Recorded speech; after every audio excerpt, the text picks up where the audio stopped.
Swinging a high drive into center field. It's at the wall. It is gone. Casas does it again. It's gone. It's into the bullpen. This game is tied.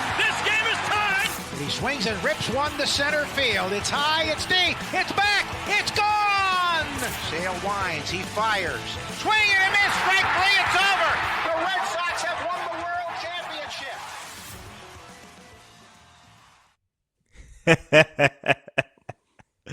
Welcome back to Play Tessie. It's an emergency pod that we've been hoping we're going to get the chance to record for months. I'm sure it's an emergency pod you were hoping to get for months.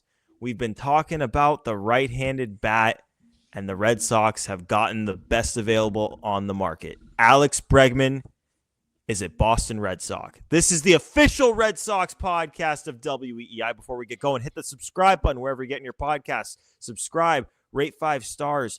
Apple, Spotify, Odyssey app, everywhere. Find us on YouTube. We're on the WEEI channel. Subscribe to WEEI. Find the Play Tessie playlist there. Has all of our episodes. So subscribe there. Hit the thumbs up on all of our episodes. And find us on the socials at Play Tessie on both Twitter and Instagram. So I'm here with Sammy. I'm here with Pat. It's Gordo. And I got to tell you, this is what full throttle looks like right here. $40 million a year. Alex Bregman, 3 years, $120 million. Opt-outs after each of the first 2 years of the deal. Deferred money. $40 million AAV to get the right-handed bat that this team needed. To get the leader that this team needed. To get the defender that this team needed. To just get the player that this team needed. And we talked about the comments all offseason, what Sam Kennedy said, saying they were, if they needed to, they would go into the luxury tax. They said that they were going to go after the division. They said they were going to they were going to go after 90 to 95 wins. And this is a move that signals that they were serious. We said a lot of stuff this offseason. We certainly held them accountable. We never forgot what they said. But at this point, they've delivered. And look no further than Linda Pizzuti's Instagram story with John Henry smoking that cigar to tell us and everyone else talking to shut the F up. Because, yeah, right here on your screen, man, like that is the flex of all flexes. And right now, man, I have not been this excited for a Red Sox season in some time. And this is coming from a guy who, regardless of the product they put on the field, is going to be excited about Red Sox seasons. But they got the ace in Garrett Crochet. They got the bullpen help. They got a second starter with Buehler. And now, man, they have gotten the bat that they so desperately needed, the leader that they so desperately needed, the player that they so desperately needed. Alex Bregman is coming to town, man. And I'm excited. Where do I even begin? We have been ripping Red Sox ownership on Play Tessie since the birth of this podcast. And even before that, before we were doing the podcast, we have been ripping these guys. Adam Duvall being the last major league bat they've signed, talking nonstop about you could sign this guy, you could sign that guy, and they never signed any of them. And finally, February 12th, 2025, as we're recording, they finally landed the big bat, Alex Bregman, 3-year deal, $120 million. We'll get into the details later. This changes everything. This helps you offensively. This helps you defensively. You can do a lot of different things with the guys on the roster now, with Bregman being able to play second, being able to play third. So many options now. The right-handed bat that they desperately needed. Everyone knew they needed a right-handed bat. It was the most obvious thing in the world. Everyone was talking about it, even when we started getting into the coping phase, when people were saying maybe they don't need a right hand. Yes, they did. And they got the best one available on the market. I could not be happier. It's great. I don't even know what to say. I forgot what this feeling feels like. And when this news broke, I was legitimately directly outside of Fenway Park. It was beautiful. The snow was falling. It felt like we were doomed for another long season, but then a twinkle of hope. Alex Bregman. I could not be happier. The biggest part of this is so like beyond what we wanted. It was like get Bregman. Like, he's not going to get 200. Maybe, you top out at like 168. No, they had a structured format that they did not budge from. They said, we will give you 3 years. Wait it out, wait it out, wait it out. And then they just said, oh, wait a minute, let's just throw our nuts on the table and give you $40 million a year. That is exactly what the Red Sox should have been doing the past couple of off seasons, but what they needed to do this offseason. They threw the balls on the table. They got their guy. I would even call it an overspend. It's 3 years. Like, it's 3 years. How did they do that?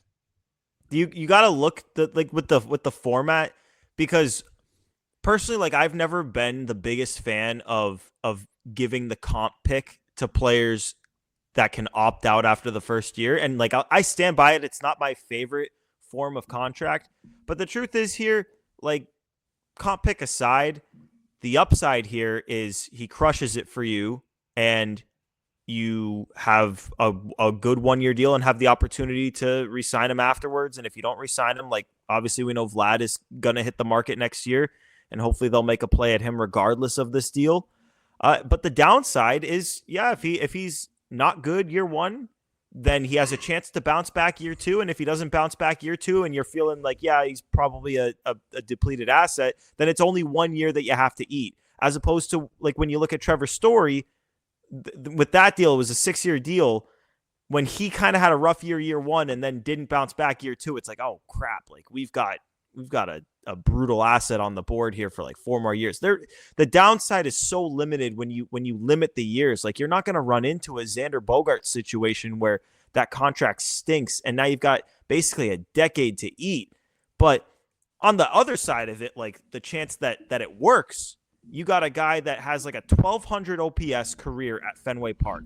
The guy just mashes at Fenway Park. It's a ballpark that's built for him to just double after double after. Like, he's not gonna have crazy home run power because it's a lot of line drive, but his OPS is gonna shine. He's gonna be at the top of the league in doubles. And if you look at the trend in, I'd say, the second half, maybe even a little bit more than the second half, maybe it was the last 4 months of the year with a mid to high 800s OPS and hitting lefties well. Like, I know a lot of people will look at his season stats and say that, oh, the Sox need to hit lefties better, and he didn't hit lefties particularly well last year. Well, after the first couple of months when he made a real adjustment, he hit them real well, and that was while playing injured. Like, this is a guy who's going to come into camp presumably healthy.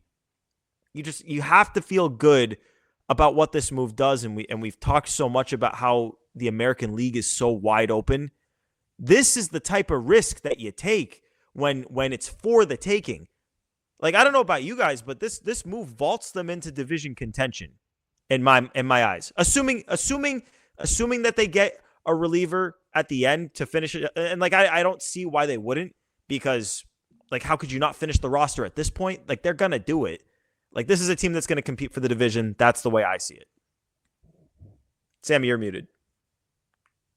Sorry, I was moving around. I didn't want to disrupt your beautiful words. Here's some Bregman stats. You alluded to how he started off cold against everyone, and then he heated up. These are just his numbers versus lefties in 2024.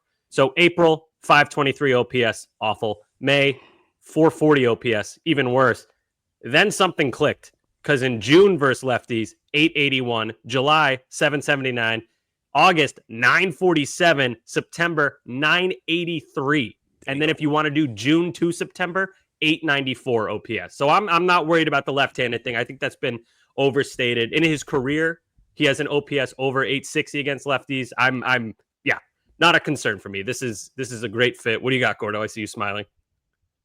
Tigers offered 6 years, $171 million, and the Astros offered 6 for $156, and he took the 3-year deal for $120 with the Sox. And obviously, like, there's potential to earn more, but man, that's sounds like he didn't want to go to the Astros and he wanted to be on the Red Sox, boy. No, I'm not. No victory laps here. We're all partying. This is.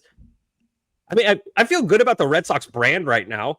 It makes me feel encouraged. Like, I said a few days ago, like, I think people still want to play for the Red Sox, and Bradfo kind of poo-pooed it. And I'm like, well, Bradfo knows better, and he does. But, a little inkling of hope. Maybe they do. Maybe the brand is still alive. Now they start winning. Baby, I don't even know what to say. I think it's regrown. I think yeah. I don't think the brand is the same as it used to be, because like the brand it'll never be the same with the on curse winning and everything. Yeah. But now it's like they have a recent history of winning, and they've got an incredible farm system where you expect them to win again. And it's like, okay, let me be a part of building that up. Like we're starting from the ground. Like this is going to be like, if you're Alex Bregman, you're going to walk in here and say, this is going to be my team. Like these kids, Roman, Marcelo, Campbell, like these kids are going to come up, and I'm going to be the one that's going to show them how to do it here. They're going to pay me a shit ton of money, and we're going to win a shit ton of games. And we're gonna bring these guys up, and we're gonna win even more games. Let's go, dude! It's like you had a ship, and it had all these really great crew members, and they're all good at their jobs, but they were lacking a captain. And now you have your friggin' ship captain. His name's Alex Bregman, and he's a mensch. I can't friggin' wait for this. This is like how I felt heading into the 2019 season. Like this team is gonna be sick. Obviously, they weren't that great in 2019. They're okay, but going in. Oh. Yeah, going in. And by the way, we don't have to get too into this. It might be the best team in the American League on paper. I know the Yankees are good, but the more I think about it, we'll see. We'll have like a detailed breakdown of that eventually. But I don't know, man. The Yankees in the 2019 All-Star team, they're really scaring me too much. And I'm also very much in my feels right now. So if I run this all back, please allow me to apologize, but I don't think I'm going to. I really feel good about this team, and this is without even mentioning now the prospects come up, and they're not in the spotlight. They are not supposed to be the guy. We don't have to worry about that anymore. Christian Campbell come up and bat 7th or 8th. How about that? Nice and cozy down there. No pressure, buddy. Hit a few home runs. Maybe we won't even notice. No, we will. But it's just great. There's so many things to like about this trade. I could talk about it for like 17 hours, but I'm not gonna. Sam, you want to talk about in your feelings? I already put $100 on the Red Sox over on wins. You beat Vegas, right? Did you beat Vegas? What was the number? Vegas. It was 84.5, which is highway robbery. Because that's what it's been since they signed Walker Buehler. Anyways, so going like beyond the second base fit, the right-handed bat, all this stuff, I'm going to steal a page out of Rob's playbook. He checks so many boxes off the field that they just haven't had, I would say, since Pedroia left. They don't have the grizzled veteran. They don't have the guy who's been there, done that. They don't have like the no bullshit, just menace. That is Alex Bregman. He is a dirt dog. He's a winner. He's been there, done that. He's a Gold Glover. He's been an all-star. Like everything you want from a guy mentoring this next group, leading the current group as well. He checks all those boxes and just coincidentally fits everything the Red Sox needed on the field. Right-handed bat, second base. Like it's a perfect fit on and off the field. And I would have paid him $50 million. Let's take another page out of the Bradfo playbook too, from when we last had him on. He made such a good point about the Red Sox brand and how getting a guy like Bregman just in the eyes of the fans, like that's a jersey you're putting in the pro shop. That's a bobblehead you're handing out to the fans this year. That's a guy that people are going to come to the ballpark to see. Like you can have merch based around this guy. And like, yes, obviously, like if he's having a great season, there's going to be talk about, oh gosh, like they can't lose this guy, right? Like you guys remember like the whole Xander Bogaerts thing, how that was a conversation the whole year. Like obviously if you hit July and he's got like a 920 OPS and he's having his best season since 19, then yeah, that's going to be a conversation. But guess what? Like the team's going to be winning. There's going to be fans in the stands, and they're actually going to be Red Sox fans this year. Like there's going to be people buying shit. Like not going to be Dodgers fans? No, I mean, well, yes. There's going to be, yeah, like, okay. The Dodgers fans will still flood the ballparks, okay? But maybe like we won't be overrun with like Blue Jays fans this year. Like it got bad. It got bad. And I like to think like, I put a poll out there. I got to check on the results because I was curious, and I haven't, I say this not having looked at all, but I put a poll out there to see. Okay, people were like, so the poll was, where is your excitement level for the 2025 Red Sox season in wake of the Alex Bregman signing? And there were three options. It was, I was excited and I still am. Then there was, I wasn't excited, but now I am. And then there is, wasn't excited and I'm still not. And the people who are not excited, out of the voters, it's 4%. But 71% were already excited and are still excited. 25% were not excited, but now they are.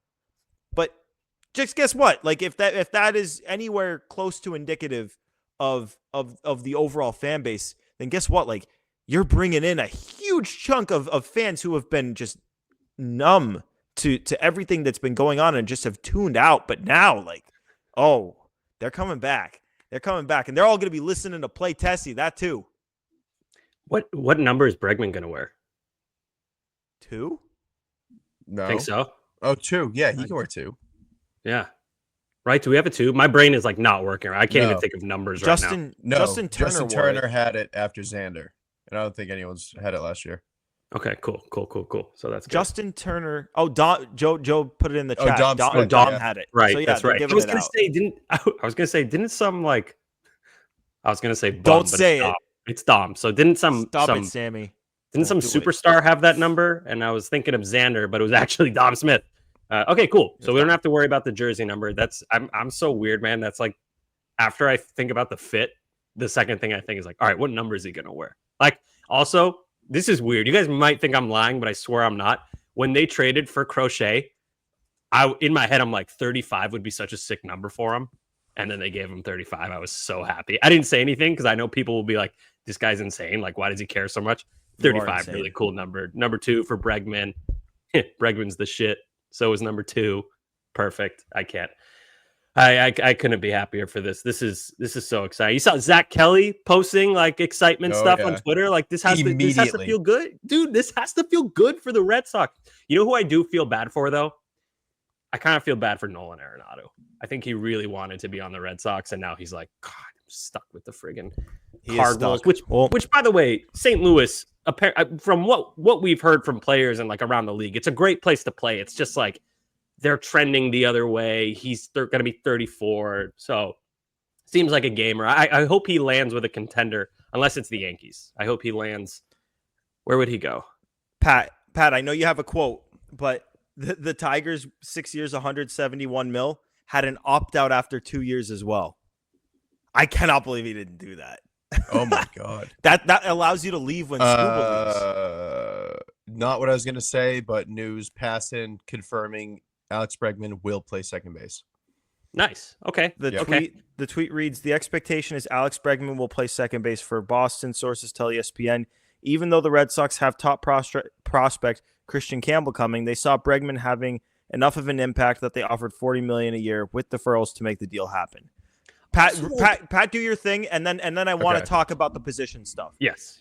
Do you guys remember probably about 10 years ago that lady wrote the book A Gronking to Remember? It was the erotic novel involving Rob Gronkowski. Actually, yes, I do. I imagine this quote from Alex Bregman's dad is going to do the equivalent to what that book did to 40-year-old women, what it's about to do to Sammy. In 2018, Bregman's father, Stan, lovingly called his son, quote, a 5'10" little Jewish kid from Albuquerque, New Mexico. The way he carries himself, far more imposing. Bregman is done delivering brash interviews, staring into a dugout camera, or carrying his bat down the first baseline, but still boasts the edge of all that it exemplifies. You know, I'm not even like a religious person. Obviously, like I rep the tribe, grew up Jewish, had a bar mitzvah, but I've never been super religious.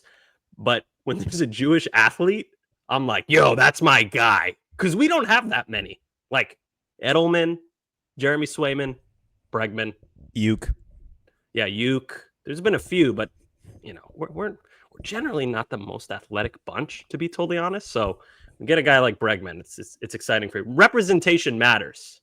That's a thing. Representation matters. So yeah, great quote. It did do exactly what you described, Pat. You just can't see. We're on camera, but you know, just my head. So yeah, this is exciting. What do you guys think the lineup's going to look like? I actually tweeted it. I tweeted my hopeful lineup. let me go find the tweet. But I can read it by memory too, because I'm just a freaking genius. I go Duran in center. I go Devers batting second at third. I hit Bregman hitting third, playing second. Casas cleanup playing first. Wilyer Abreu batting fifth, playing right.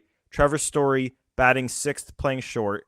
Yoshida, if he's healthy for opening day, batting seventh and DHing. I've got Christian Campbell as my opening day left fielder, batting eighth. Connor Wong catching, batting ninth. So I have Christian Campbell making my opening day roster and playing left, but if he doesn't, like, you could just as easily play Duran in left and play Rafael in center. Okay, yeah, I'll give you a dissenting lineup, so it's slightly different. So I'd have Duran in left, Devers at third, Bregman at second, Casas at first. God, this is hard to do off the top of my head without being able to see it. Casas at first. I think I would go probably Story fifth, and then you have Yoshida after to move him over. And then you have Ref Snyder after Yoshida, so they'll put in a lefty and be like, ha, ha, ha, we're going to get Yoshida and Abreu. Boom, here comes Ref Snyder, you're dead. How many is that? That's 6. It's impossible to do lineups off the dome. Yeah, then you do like I don't even know. I got to write this down. This was a terrible idea for me to try to do this off the top of my head. But yeah, I could see Bregman at second. I think that's the smart move. I think if he stays for multiple years, then it would be temporary. We haven't really gone over the contract details too much. I don't know if We you guys don't want really to get into have that. them yet. Yeah, we kind of have like vague details. He's probably like it's 40 million. Well, actually, I guess we don't know if it's 40 million a season. I guess no. Ari Alexander confirmed that AAV per year is 40. They just don't know what amount of the 40 each year is deferred. Okay, so I think like he would have to have a pretty damn good year to opt out, I'd think. Like, I think it's going to be pretty tough to turn away 40 million a season, especially after the free agency process that he just went through, where 32 years old too. Yeah. Like, I know there's not going to be a pick attached, so there's that. Like, if he has like a 900 plus OPS and plays Gold Glove defense, like, yeah, he'll opt out. But if he has the year he just had, I don't think he will. Maybe. I mean, I don't know, man. It's like he got offered more years and more money elsewhere, and he took less to be in Boston. Maybe if he this is big time like fan, quote unquote, pink hat, which I don't like that phrase, but pink shirt for you right now. Pink shirt. Shout out Sean Palmer for the great. If he really likes it here and the Red Sox are doing well and they're winning games and they're making the playoffs and they're going deep into the playoffs, have a chance at a World Series, I don't know. Maybe he stays. We're not even close to that. I can't even think about like, is he going to opt in or opt out until like August? I'll start thinking about that in July or August. Before I go off of that, Sammy, because I have a thought on that. Cubs' final offer just came out. It was 4 years, 120. So they literally just blew that out of the water. They gave him the same exact total money with one less year. But Sammy, going off what you were just saying, I'm not worried about the opt-out right now.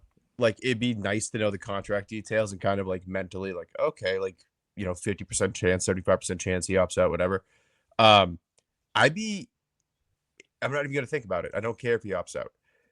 The opt-out is actually good for both sides, in my opinion, because if he's crushing it, he opts out, he gets his 5-6 year deal worth, whatever the Tigers just offered him. At that point, ideally for the Red Sox, Christian Campbell or Marcelo had panned out.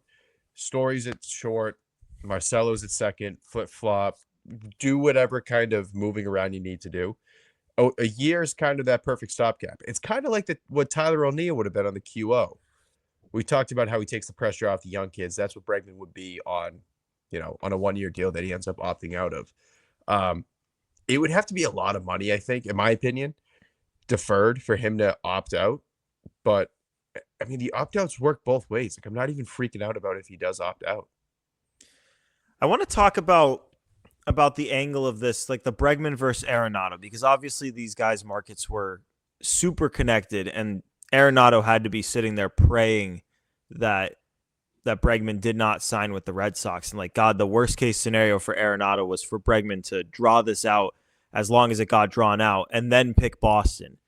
But the Bregman fit just, to me, always made so much more sense. It was such a cleaner fit just because he could play second base. Like, if he's playing second base, you have the ability to have him, Devers, Yoshida, and Campbell in the lineup at the same day. Where if you have Arenado, you're basically picking 2 out of the 3 of Arenado, Devers, Yoshida to have in the lineup every day. And if you want all 3, you have to have Yoshida out there playing left field, which clearly they don't want to do. So this allows you to keep DHing Yoshida. This allows you to now at the deadline, if you want to acquire, like if Yoshida's not having a good year, maybe you're still not hitting lefties well, a right-handed hitter is on the market available for trade. Like maybe the Blue Jays are out of it and are down to trade Vlad. Like it allows you to acquire any player you want because that DH spot is open. It allows you to be flexible. You can do anything at the deadline. You can do anything next year if Yoshida can be dumped or even DFA'd with 2 years left. Like with Arenado, as much as I was down to make it work because I didn't want to see this team enter the year without a new like bat and a leader and everything that Arenado would have brought too. Like the fit with Bregman, just so much cleaner. I do feel bad for Nolan. There was the Cardinals writer. I forget which one it was. It might have been John Denton or something from MLB.com. I forget who it was. I wish I could credit it. But he did say that the Cardinals are now expected to ramp up discussions with the Yankees for Arenado. So that could be interesting. I personally I prefer that he wouldn't. I prefer that he not go there personally. That kind of scares me because I mean it was basically like Red Sox were the obvious suitor for Arenado. Everyone knew that. Yankees were like kind of a fit, but now they're the number 1 fit. And I don't want to be negative, but it scares me that the Yankees are going to fleece the Cardinals. Like I was saying, the Red Sox might have the opportunity to because all the leverage. So, we'll see. We'll see. I can't think of another team that Arenado could go to, honestly. Like Dodgers, maybe, but they got Muncy. So I don't even know if they'd be interested. It would be if they held him, I think. Like if the Cardinals wanted to hold him, have him play out part of the year, and then like maybe mid-season, Muncy's hurt or not playing well, or there's other injuries, Muncy can move around the diamond a little bit. Like maybe another team, like maybe I know the Padres had been floated. Like maybe their financial situation clears up by mid-season. Maybe the Yankees are offering a little bit more because they're in contention and need a third baseman. I do hope they hold him. I don't want them to just hand him over to the Yankees, which is kind of like it feels like they're going to just try to get him out of there for the sake of getting him out of there, which scares me. I think maybe best case scenario is they trade Arenado to the Yankees for nothing and then just kind of like Yankees pay like half the salary and maybe it's like a fleece in the money sense rather than like, oh crap, the Yankees got. Well, actually, I was going to say Herrera, but they already have a catcher. They already have a closer. Who? I don't know. It would be a money thing. They'd fleece with the money. Yeah. Yeah. Okay, then that's fine. I'm not really. Yeah, I can't really bring myself to be afraid. If the Yankees get Arenado, legitimately hilarious offseason. I keep joking they have the 2019 All-Star team, but if you get Arenado, my God, it becomes even funnier. Not that he's bad, but old. I do wonder if he expands his list and they revisit Houston. I think Houston on paper makes a lot of sense. I think especially too, because Nightingale said even after they did not get Bregman back, they still plan on playing Altuve a little bit in the outfield. I think Houston would make a lot of sense, especially if they're actually still interested. Because I think whatever they would much rather send him to, Houston and get whatever package they had agreed upon a couple of months ago than just ship him off to the Yankees. But, I mean, Arenado's the full no trade. So if he knows the Yankees are interested, he's going to say no anyways. So, I don't know. We'll see. But it's a good theory. It's the Arenado thing. He was always, on paper, a much, much, much cleaner fit for the Yankees compared to the Red Sox. They have Oswaldo Cabrera starting at third base right now. So, like, they need, and their defense sucks. It was not as bad as the Red Sox, but their defense was horrendous last year. So, he makes sense to the Yankees. I still think he makes sense for the Astros too, if you would accept a trade there. Yeah, I don't know. It's his market's weird right now. I have a question for you guys. Earlier tonight, we got the news that Nick Pivetta was signing with the Padres. 4 years, $55 million. Really weird structure. Doesn't matter. Sox get the comp pick. And then, like an hour and change later, they signed Bregman. do you think, like we talked so many times about, like, with the Garrett Crochet trade, we were waiting for a shoe to drop and then they didn't get freed, and that was the shoe that dropped that made them go in and increase their offer and go put their nuts on the table to get Crochet. And we were talking for months, like, what is that shoe going to be with Bregman? Because he's the best hitter available on the market, and it feels like he should be their plan A. What is that shoe going to? Is it possible that they were waiting to have that comp pick in hand to increase their offer for Alex Bregman? I honestly think that might be a thing. I when I tweeted it, I thought more so coincidence, but the more I think about it, the more I think those picks have monetary value, and maybe the Red Sox did think there was a chance that Pivetta was going to draw this thing out. And once they had certainty with the pick, maybe that got them to increase their offer, and it was like, okay, that this is to the level, like, Alex Bregman didn't want a short-term deal, but now $40 million AAV with opt-outs, like, yeah, like, that's with this team in that ballpark, yeah, that's something that I'm down to do. Yeah, I get the logic behind that. I just don't think what is it, the 76th or 77th pick in the draft they got, like, in that range, mid 70s, we'll call it. Let's call it the 76th pick. I don't think getting the 76th pick, which is going to be a guy that won't play in the majors for 5 years from now, probably. Maybe that's a bit much, but for 3 or 4 years from now, I don't think that affects a $120 million deal. I think it's more of a coincidence. You might be right, but I would guess it's a coincidence. You'd be shocked how much these teams value these picks. Like that. No, like I know. It makes all the difference.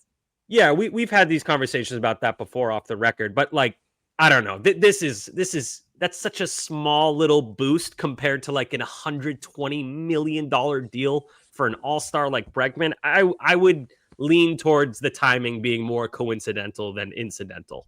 Does that make sense? Is that a term? Yeah. Okay. I don't think the Pivetta pick led them to directly increasing the offer.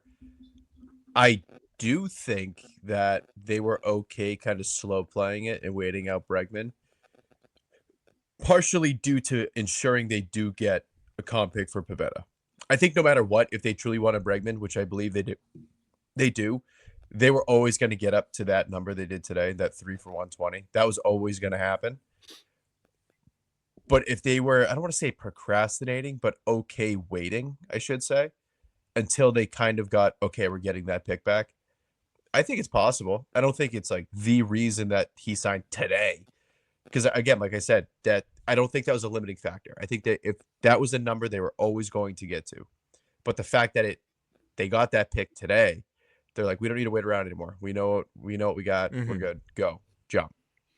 So I don't know. It's just interesting to think about the journey of reporting that it took to get us here, because this all started at the winter meetings with Bradfo, because Bradfo got the report that the Red Sox were going to aggressively pursue Bregman. And I mean, if you followed the reporting, like, especially if you followed Carabas's stuff, both on their show and his Twitter feed, you would have been led to believe that this just, like, had no chance of happening, because there was just no optimism on his part. And, like, I'm sure he was being told that, but then it's just a matter of, like, how much of it is strategic info being fed from one of the two parties, and how much of it is real versus strategic. Like, that's the case with every reporter. Like, you gotta look at how do I phrase this? Because I don't want it to sound like I'm crapping on him, because I'm not, because, like, you report what you hear. But it's just interesting because I don't know, like, he's I don't know. Is what I'm saying make any sense? Like, yeah, no, I get what you're saying. Being told things, but and I don't want to compare him to Heyman, because he shouldn't be. But it's like when John Heyman speaks, like, you know that's coming from a place of Boris was using that as leverage. Like, is it possible? And it's not even just with Jared. It's with like everybody who was reporting on the Bregman thing. Like, no one connected to no one reporting on the Red Sox thought that this had any chance. Like, you can take every single one of the beat writers. None of them thought that this was happening for like the last 3 weeks. So like, it's just an interesting journey to get from there to all of a sudden bomb drops. Chandler Rome, Sox sign Alex Bregman. Like, we didn't see that coming at all. Not to like toot the play Tessie horn too much, but I think what we were saying all along was probably right. And we know the Red Sox operate in the shadows. We've talked about that before. You don't get much info out of them, but based on every other camp, like the Astros camp, all the other teams he was in on, what national reporters were saying, it felt like he was holding out. So it felt like he wanted Boston at least a little bit, and they were playing this game of chicken. And then in the last few days, we started hearing rumblings of maybe he'd consider something more short term. That fits what the Red Sox are doing a little bit better. And there you go. I think we were fairly on it. There's no way to know. We'll never know. But just if you read the tea leaves, looking back to like when these rumors started, I feel like we were pretty accurate with what happened. And in the end, like, I think we all agree. We all felt it was very unlikely that he would sign with the Red Sox, and even more unlikely that he would take a short-term deal. But in the last day and a half, we started hearing those rumblings, and things happened fast. We saw Red Sox were in on Max Fried.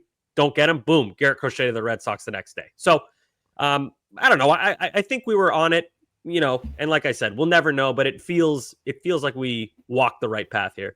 There was one person out of the four of us who said, keep the faith. Bregman was still going to sign here. And I think it might have been me. It was Joe Brader or something like that. I will say, Joe was. Is this redemption for my who says no proposal? Nope, go away. Nope, you're gone. Bye, Kick him out. All right, no, credit to Joe. I will give Joe credit. Joe would consistently put in the Play Tessie group chat, keep the faith. So, yeah, it does not exonerate the trade. Does not exonerate the trade. But he gets credit.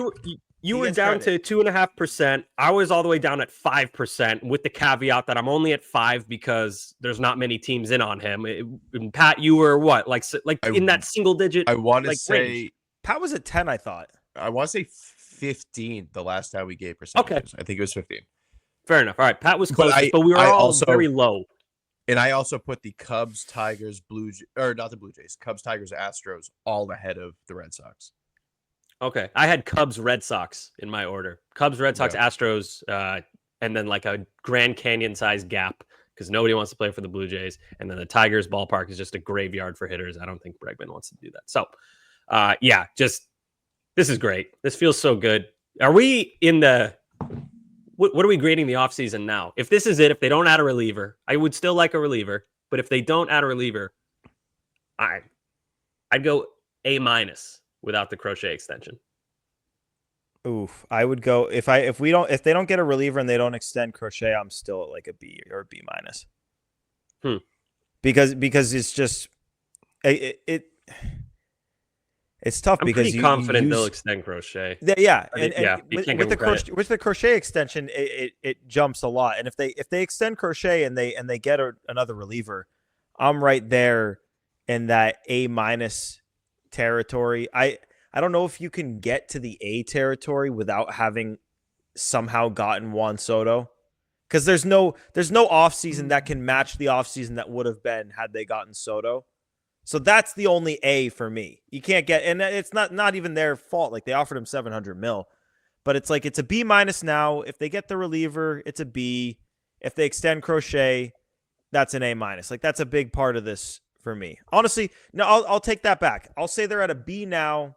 If they get the reliever, it's a B+. If they extend Crochet, it's an A-. I would go B+ right now. If they sign a reliever, A-. If they extend Crochet, A. I have an A+ on my scale, so that would be Juan Soto. But fair. As is, I mean, dude, you got an ace. You got a guy with ace upside.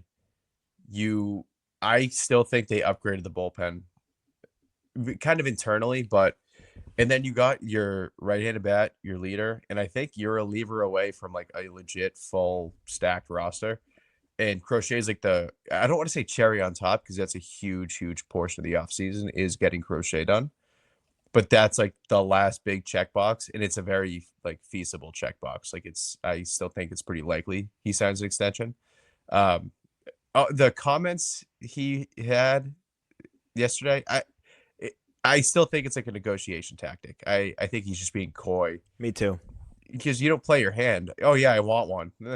Look what happened to Pedro. He's done it too much too. Like Yeah. he should not have. Like he's already let on way too much that he's down to sign an extension. Like that line that he used today was clearly like, okay, like you got to reel it in and like say something to say that like maybe you'll pitch. You see the comments on that post? The comments on that post from people, they're like, looks like we've already lost out on Crochet. So Shut dumb. up. So many of them, too. There was like a bunch of them like, they missed out on Crochet because he said, like, oh my, his agent was probably like, yo, chill, Garrett.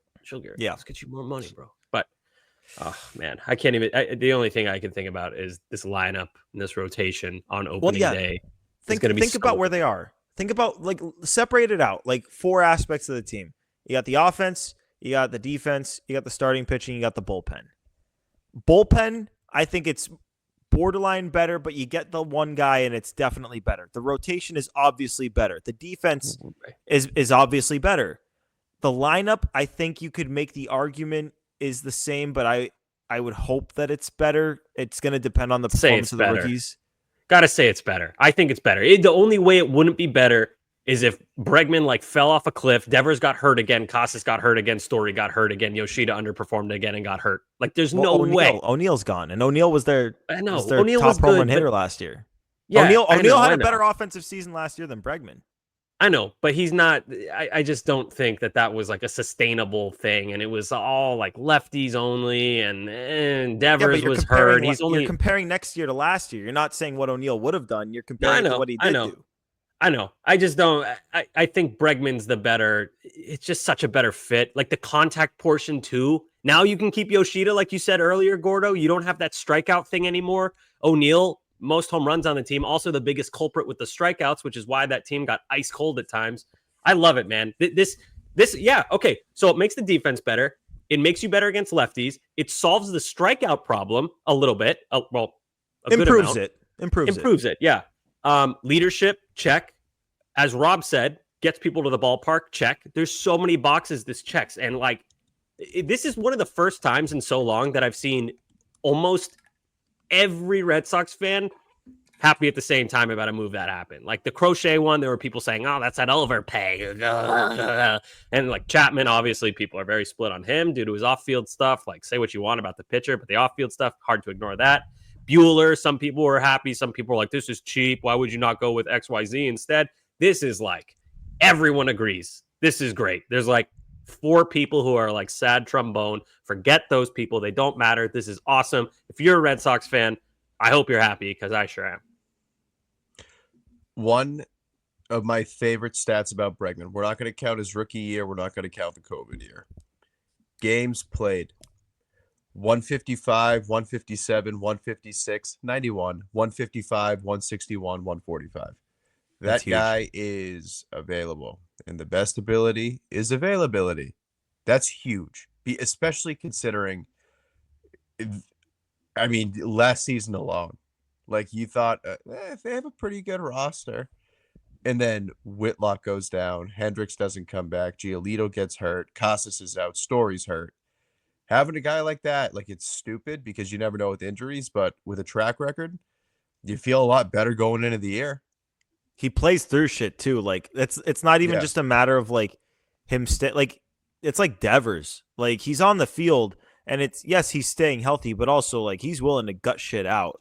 And not for nothing. Like I feel like I'm like the biggest O'Neill honk, but like you read off those numbers.